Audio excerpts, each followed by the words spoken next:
Welcome, dear friends, to our virtual celebration of leadership, learning, and love. You're probably wondering, what's love got to do with it? Well, months ago, when we first started planning this event, we hoped to share with you the many ways in which the response to this question is everything. In these difficult times, we've all seen countless examples of how love leads the way, as so many step forward, bringing their knowledge and skill to serve and to help others. But tonight we shine a spotlight on our own example of leadership, learning, and love, Rabbi Rim Meirowitz, a beloved mentor to so many of us. For years, Rabbi Rim has generously and quietly shared his wisdom with Hebrew College students and alumni, helping us bring the best of ourselves to serve our communities. Tonight, we shine a spotlight on Hebrew College and its Torah of Chesed, of loving kindness, which inspires us to lead with passion and compassion. Tonight we celebrate as we hope for better days. Tonight we celebrate as we hold you, our dear friends, tight and pray for health and for healing. Tonight, with gratitude in our hearts to those who guide and support us, we celebrate. And we begin this celebration with our beloved honoree, Rabbi Rim Meirowitz. Good evening, and thank you for joining me in my home tonight. I'm so honored that the Hebrew College community is honoring me at their spring gala about leadership, learning, and love. Those are three complex topics: leadership, learning, and love, and I'd like to explore how those concepts fit together with you. To be clear, I think the foundational concept is love. When I was 14 years old, I first learned about love and being a rabbi from Marvin Weiss. Rabbi Marvin Weiss came to my small coal mining town at the age of 32 years old, suffering from mistreated juvenile diabetes, and died there 4 years later at the age of 36, leaving behind his widow Bunny and their 2-year-old daughter Sharon. During those 4 short years, I became his shadow, and towards the end of his life, he became blind. I would drive him to the hospital to visit people, and he would tell me, always sit down when you visit somebody. If you stand, they sense you're not really there. It was a simple lesson. Be there. Sit down. Be present. Listen. Marvin's greatest lesson was, in the face of the impermanence of life, live and love fully. My next experience was the time I spent in the New York Havarah in the 70s, which was founded just a few months or years after Art Green founded Havarah Shalom, which still exists today in Somerville. In the New York Havarah, I found how love can be found in the studying together of texts and liturgy, creating Jewish communal life. Love, after all, is embedded in the words of the V'ahavta, and you shall love, and it's found in Hebrew colleges studying in the Beit Midrash today. The next stage of my learning is with Rabbi Sharon Cohen Anisfeld's brilliant insight that the difference between a freestanding minyan like the New York Havarah and a synagogue is that the synagogue hires a rabbi or cantor to be the person professionally concerned with the flow of love and learning in that present community. This presents us with 3 challenges of leadership. The first challenge is that the rabbi or cantor is hired. We, clergy and lay leaders alike, bring our own framework to what being hired means, to the idea of being hired, to the idea of hiring. And this creates complexities, particularly when our joint enterprise is one of creating love and learning. Hiring someone to love you, complex. Being hired to love people, very complex. We've not yet solved this problem. The second leadership challenge is presented by change. Communities, like life, are always changing, and the rabbi and cantor are in a good position to be a guide for that change. Change is, after all, the essence of life, Yud-He, Vav-He, God being. But change can make people feel excited or fearful, wondering what's next. The rabbi or cantor can be in a powerful position to enable change at life cycle moments of the individual as well as of the community. The clergy person can be a guide for the path of life. The third problem or challenge is that the better the rabbi or cantor does his or her job, the more they're needed and the more is asked of them. This is what I call the paradox of excellent leadership.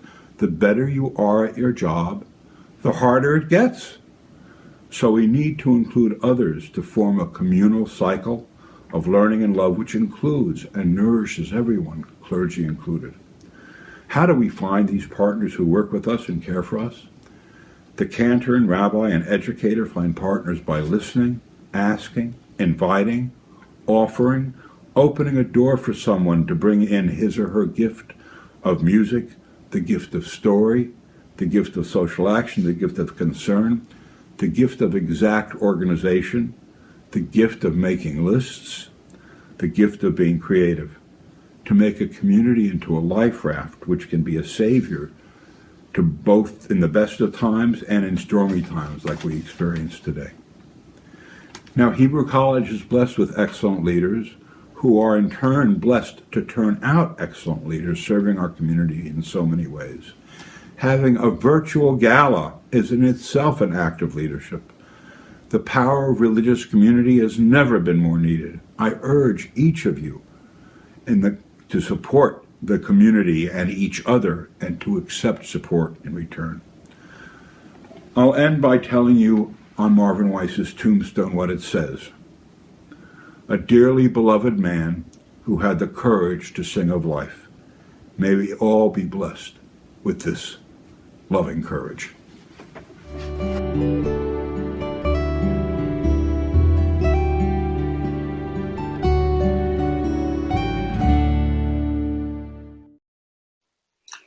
Hi, Rim. Hi, Em. It's so wonderful to see you both, and I'm so excited to be here tonight, honoring you and celebrating with you.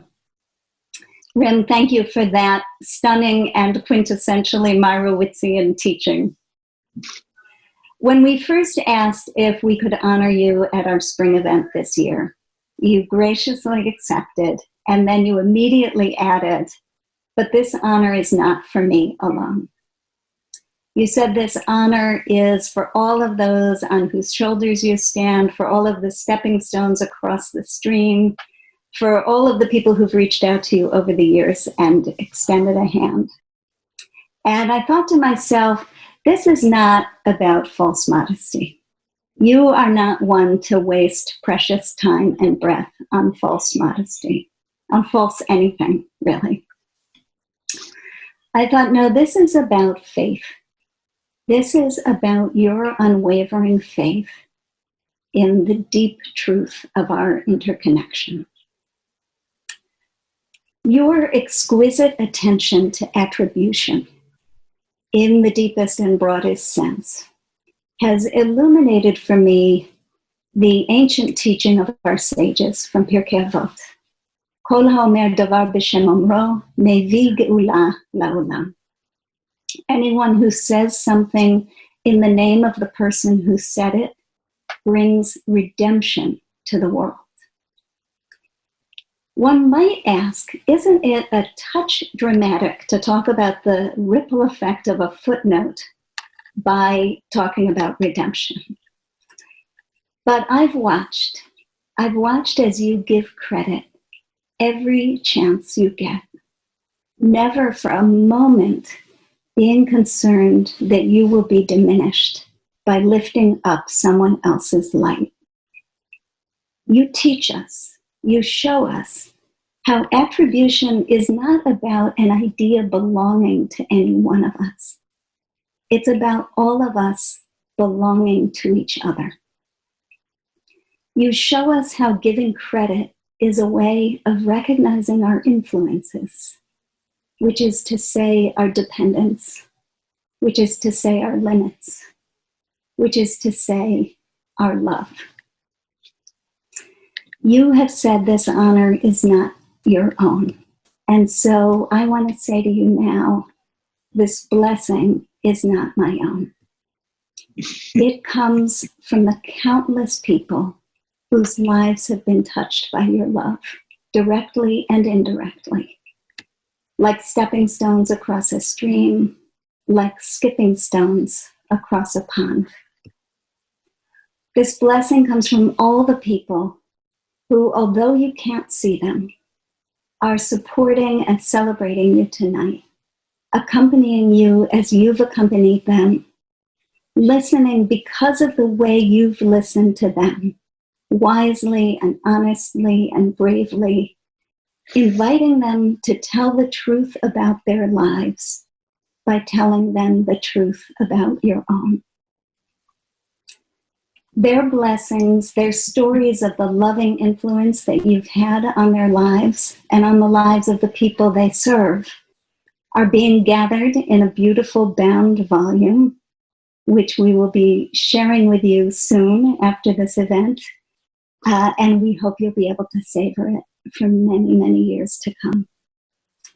We're all disappointed, of course, not to be able to be physically together tonight.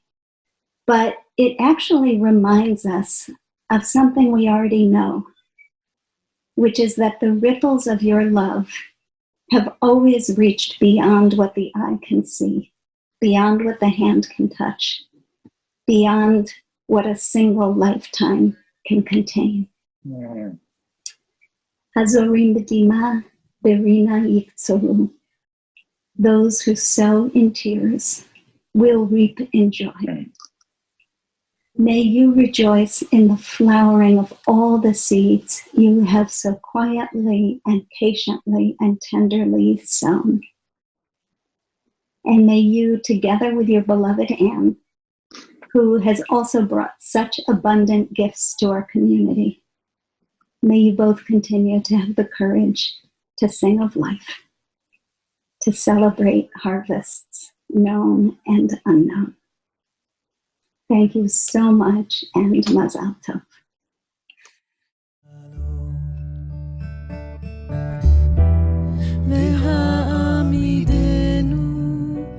שומרנו לחיים ופוס עלינו סוכת שלומך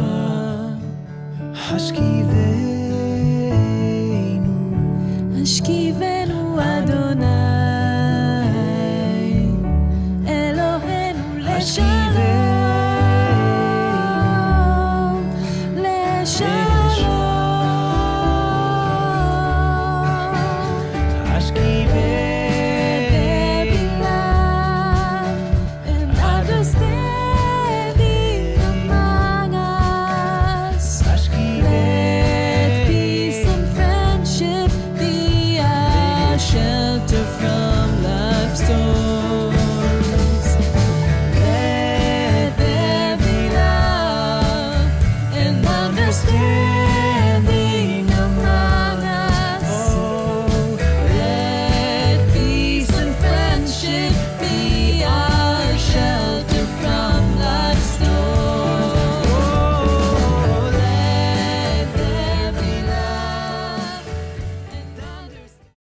It's now my pleasure and great honor to introduce to you my friend, my colleague, my teacher, our partner, and inspiration to so many of us throughout this community, President and CEO of Combined Jewish Philanthropies, Rabbi Marc Baker. Marc, thank you so much for being with us to celebrate this evening. I've been thinking about this celebration and what I wanted to share, and I'm thinking about the closing line of the Sim Shalom blessing, in which we ask God not only to bless us with peace, which we need so badly right now, but with Torah Chaim ve'ahavat chesed, with a Torah of life, or a living Torah, and love of chesed, loving kindness, compassion. And when I think about those two phrases, I think about the Torah that Hebrew College teaches and spreads around this greater Boston Jewish community and beyond. A Torah Chaim, a living Torah, a learning that is relevant and speaks to our day-to-day lives today in the 21st century, that connects the wisdom of our tradition to the future that we're striving to build together. A Torah Chaim, a Torah that is life-affirming, that teaches us to live out our values every day and make this world the place we know it can be. And of course, Ahavat Chesed, love of chesed, compassion, loving kindness, a Torah that teaches us that it starts with a love of humanity, of every person, and that our Torah needs to translate into compassionate behavior, relationships, and into creating the kinds of caring and compassionate communities that we all want to be a part of and that our world needs so desperately right now, especially in this moment when distance is keeping us apart. We're seeing a growing desire in our community for learning and connection with one another, with Torah, with our tradition. And I'm so grateful for CJP's relationship with Hebrew College. We have thousands of adults learning across this community, looking for inspiration, for meaning, for pastoral care, for seders, for so many ways to connect. And it's precisely right now that together, CJP, in partnership with Hebrew College, is there for our community and is meeting these needs. Together, we are building a vibrant, thriving community of Torah Chaim and Ahavat Chesed, where the meaning and wisdom of our tradition can be relevant for anyone who's looking for it. And this is a moment when we need leadership. We need wise, deep, inspired leadership that is compassionate, courageous, and creative, and that is grounded in learning. And that's the kind of leadership that Hebrew College develops and inspires and is helping to bring out into our community. Thank you to Hebrew College. And of course, Mazel Tov to Rim Meirowitz. That is the kind of leader you are. You are a leader who teaches living Torah and who teaches loving compassion. Thank you for your wisdom, for your leadership in this community for so many years. Mazel Tov to you. Mazel Tov to Hebrew College. and I hope we will be together working on behalf of this community for many, many years to come. Thank you, Marc, for your friendship, for your partnership, and for your deep understanding of the unique relevance of Hebrew College in our lives and in our global community today.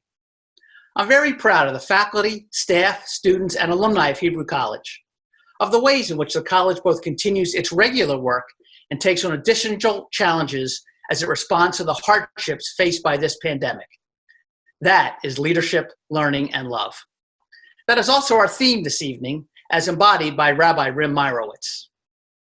I've learned from the many rabbis in my life the language of the hidden and the revealed. Our Jewish tradition teaches us that some of our greatest wisdom and knowledge is hidden, just below the surface, waiting to be found. This can be as simple as a thought germinating, waiting for the right question to be asked.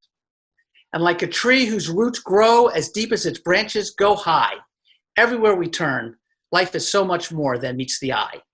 And this is how I feel about Hebrew College. It's a hidden gem, shimmering below the surface, bringing leadership, learning, and love to countless lives through the steady daily work of our faculty, students, and alumni. I hope that this precious gem has been revealed tonight to an even wider audience, including all of you. And I ask you to join me in planting seeds for the future of Hebrew College. Within a tiny seed is hidden all the potential of a flower, a tomato, or a tree. What a seed is to flowers, your financial support is to Hebrew College. Your financial support will be nourished and tended to by our highly skilled and loving gardeners, so that during this stormy period and when it's over, Hebrew College will continue in strength and will continue to blossom. In the next few weeks, you will be receiving a small note from me with actual seed paper for you to plant. I hope it will remind you of this beautiful evening and inspire you to give, to plant seeds in this fertile soil that is Hebrew College. I have the honor of thanking the many talented, hardworking folks who made this evening possible. Thank you to Rabbi Rim Meirowitz for gracefully accepting our offer to honor you. Thank you to our creative committee, Rabbi Sonia Saltzman, Carol Targum, Myra Snyder, Carl Chosnovsky, Diane Trotterman, Rabbi Susie Schwartz-Jacobson, and Rabbi Suzanne Offit. Thank you also to our dedicated staff, Shana Burston, Rosa Frank, Emily Hoadley, Sharon Cates, Wendy Linden, Alan Sherman, and Mia Tavon. And to our Hebrew College president, Rabbi Sharon Cohen Anisfeld, a very special thanks for your leadership, learning, and endless love of this institution. Thank you all for celebrating with us.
חדש